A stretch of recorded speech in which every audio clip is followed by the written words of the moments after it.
আম মানেই নানান ধরনের মজার মজার খাবার। আর এই গরমে আজকে আপনাদের সাথে শেয়ার করতে যাচ্ছি গরমের স্পেশাল একটা ডেজার্ট, যেটা বানানো খুবই সহজ কিন্তু খেতে ভারী মজা আর দেখতেও ভীষণ সুন্দর। আর সেটি হলো আমের ভাপা দই। চলুন তবে কথা না বাড়িয়ে শুরু করা যাক। তার জন্য মাত্র 3টি উপকরণের প্রয়োজন। 1 হলো আম, 2 হলো টক দই এবং 3 কনডেন্স মিল্ক। এই 3টির সংমিশ্রণে আজকের দইটা আমি তৈরি করে দেখাবো।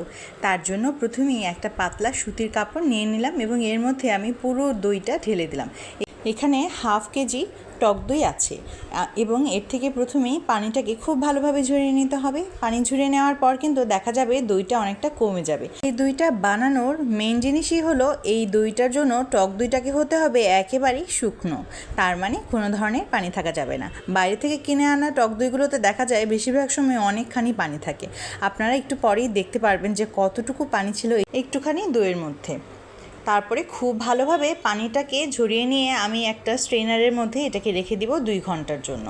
খুব ভালোভাবে কিন্তু এটাকে পানি ঝরানোর জন্য আমি আবার রেখে দিয়েছি এভাবে, যেন এটার ভেতর যতটুকু বাড়তি পানি আছে সেটা যেন বের হয়ে আসতে পারে। 2 ঘন্টা পর ফিরে আসলাম। এখানে আমি 2টি বড় সাইজের আমকে কেটে নিয়েছিলাম। যদিও এখানে 3টি আমের অংশ রয়েছে, কিন্তু আমি 2টি আমের অংশকেই আজকে ব্যবহার করব। এভাবে পাকা আমগুলোকে স্লাইস করে কেটে নিয়েছি এবং এটাকে ব্লেন্ডারে ব্লেন্ড করে নিতে হবে। এই পর্যায়ে কিন্তু আর কোনো কিছুর প্রয়োজন নেই, শুধু এটাকে খুব ভালোভাবে ব্লেন্ড করে নিতে হবে। ভালোভাবে 2 থেকে 3 মিনিটের মতো ব্লেন্ড করে নিলেই কিন্তু পিউরিটা একেবারে তৈরি। এবার চলুন মূল কাজে চলে যাওয়া যাক। এই যে দেখতে পাচ্ছেন আরও কতখানি পানি বের হয়েছে, এর আগে অনেকটুকু পানি বের হয়েছে। এইবারে আমি এই যে শুকিয়ে নিয়েছি দইটাকে, পানি ছাড়িয়ে নিয়েছিলাম, সেই দইটাকে আমি একটি বাটিতে ঢেলে নিলাম এবং এর মধ্যে দিয়ে দিচ্ছি আস্তে আস্তে করে পিউরিটা। একবারই সবটাকে দিয়ে দেওয়ার কোনো প্রয়োজন নেই, প্রথমে অল্প অল্প করে দিবেন। যদি মনে হয় যে বেশি হয়ে যাচ্ছে তাহলে সবটুকু না দিলেও চলবে। এই পর্যায়ে আমি দিয়ে দিলাম হাফ কাপের মতন কনডেন্সড মিল্ক। এটা আপনাদের মিষ্টির প্রেফারেন্স অনুযায়ী দিয়ে দিতে পারেন। আজকে আমার টোটাল 1/3 কাপের মতন বা ক্যানের মতন কনডেন্স মিল্ক লেগেছে এবং আমি পুরো আমের পিউরিটাকেই কিন্তু আজকে দিয়ে দিয়েছিলাম। অল্প অল্প করে আমি একটু পরপর এটাকে অ্যাড করে একটা সুন্দর ব্যাটারে পরিণত করে নেব। এই কাজটা কিন্তু খুব ভালোভাবে করতে হবে। যত সুন্দরভাবে সব কিছু মিশবে এটা কিন্তু খেতেও তত ভালো হবে এবং খুবই পারফেক্ট হবে। কিছুক্ষণ সময় ধরে একটা স্প্যাচুলার সাহায্যে আমি এই মিশ্রণটাকে তৈরি করে নিলাম এবং এর মধ্যে 1 চামচের মতন এলাচ গুঁড়া দিয়ে দিচ্ছি। আপনারা চাইলে কিন্তু এখানে ভ্যানিলা এসেন্সও দিতে পারেন, তবে আমার কাছে মনে হয়েছে আমের সঙ্গে এই এলাচ গুঁড়াটাই বেশি মানাবে। ভ্যানিলা এসেন্স সব কিছুতে আমার আবার ভালো লাগে না। এইবারে একটা মোল্ড রেডি করে নিয়েছিলাম, তার মধ্যে প্রথমে একটু তেল ব্রাশ করে একটা বেকিং পেপার আমি বিছিয়ে নিয়েছিলাম। এবারে সবটুকু ব্যাটার আমি এটার মধ্যে ঢেলে দিলাম এবং আলতো করে উপর থেকে একটু ট্যাপ ট্যাপ করে নিচ্ছি। ভালোভাবে ট্যাপ করে নেওয়ার পর কিন্তু 2 হাতের সাহায্যে একটুখানি ঝাঁকিয়ে নেবেন, যেন কোনো ধরনের ভেতরে ফাঁকা না থাকে এবং খুব ভালোভাবে হয়ে যায়। আমি একটা টিস্যুর সাহায্যে আশপাশটাকে খুব সুন্দরভাবে মুছে নিচ্ছিলাম। এবার এটাকে ওভেনে দিয়ে দিব 180 ডিগ্রি সেন্টিগ্রেড তাপমাত্রায়। আমি এটাকে প্রায় 25 মিনিটের মতো বেক করে নেব।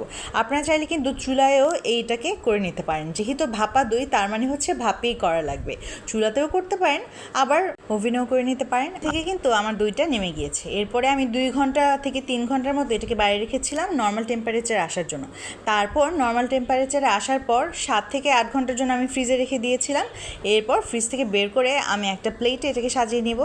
ওভেনটা কিন্তু আমি আগে 10 মিনিটের জন্য প্রিহিট করে নিয়েছিলাম। আপনারা যদি চুলায় করেন তবে যে পাত্রে করবেন সেই পাত্রটাকেও আগে 5 থেকে 10 মিনিটের জন্য হালকা আঁচে একটুখানি গরম করে নেবেন, তাহলে এই ভাপা দইটা খুব ভালো হয়। এই যে আমার কিন্তু দই একেবারেই তৈরি হয়ে গিয়েছে। এবারে উপরে আমি জাস্ট ছোটো ছোটো ম্যাঙ্গো পাল্প দিয়ে এটাকে সাজিয়ে নিব এবং তার উপরে কিছু পেস্তা বাদাম একেবারে কুচি করে কেটে এটার ভিতর দিয়ে দেব। ব্যাস, আজকের মজাদার আমের ভাপা দই কিন্তু একেবারেই তৈরি হয়ে গিয়েছে। আর টক দই থেকে কিন্তু দেখবেন বেশিরভাগ সময়ই পানি ছাড়তে থাকে, তবে এটাতে ভয় পাওয়ার কিছুই নেই। এটা কিন্তু খেতে বেশ হয়েছিল। এই গরমে এরকম যদি একটা ঠান্ডা ঠান্ডা ডেজার্ট পাওয়া যায় তবে কি মন্দ হয় বলেন? আপনারা আপনাদের পছন্দ অনুযায়ী যেভাবে খুশি সেভাবে এটাকে সাজিয়ে নিতে পারেন। যেভাবেই সাজাবেন এটা দেখতে সেভাবেই সুন্দর লাগবে। ব্যাস, আমার তৈরি হয়ে গেল দারুণ মজাদার আজকের শোস্টপার আমের ভাপা দই। আজকের রেসিপিটি কেমন লাগলো আমাকে কিন্তু কমেন্ট করে জানিয়ে যেতে একেবারেই ভুলবেন না। যদি ভালো লাগে লাইক কমেন্টের পাশাপাশি একটা শেয়ারও করে যাবেন এবং আপনারা একবার হলেও আমার রেসিপিটি ট্রাই করবেন। আশা করছি নিরাশ হবেন না। দারুণ মজার এই ডেজার্টটা দেখাতেই আপনাদের থেকে আজকে বিদায় নিচ্ছি। ধন্যবাদ।